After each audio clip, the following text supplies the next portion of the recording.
Okay, there are two elements that I have learned are very important on for artwork, and one is there has to be something that resembles a face in there.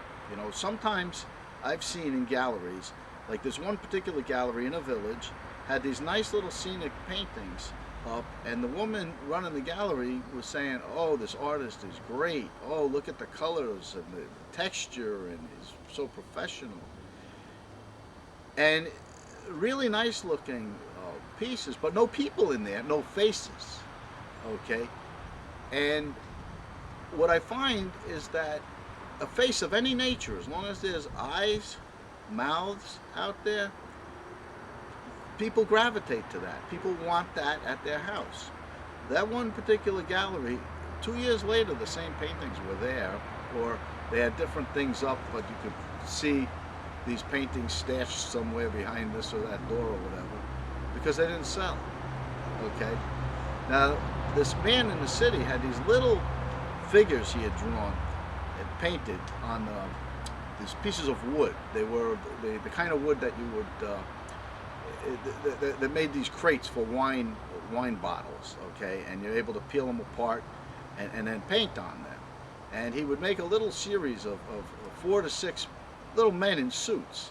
And it's like, what's the big deal?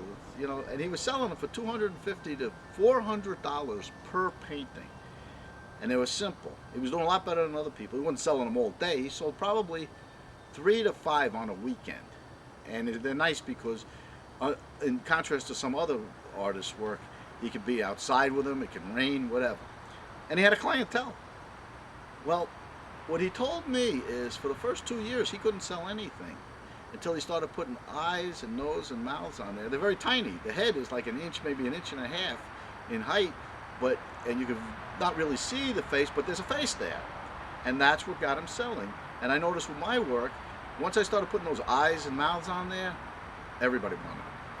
Okay, now the second issue I want to say is this.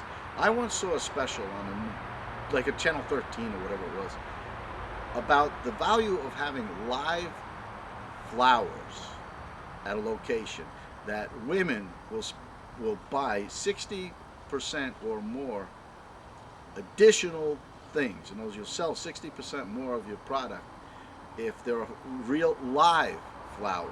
Now, a person hears that, and I've seen it plenty of times. They go out and they buy plastic replicas, and it doesn't do anything.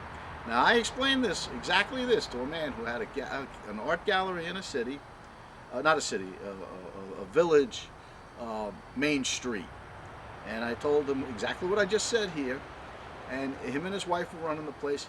She went out and got a big vase, like yay, and got live flowers in there, big, okay, that stuck out all over, and they did have a lot more action in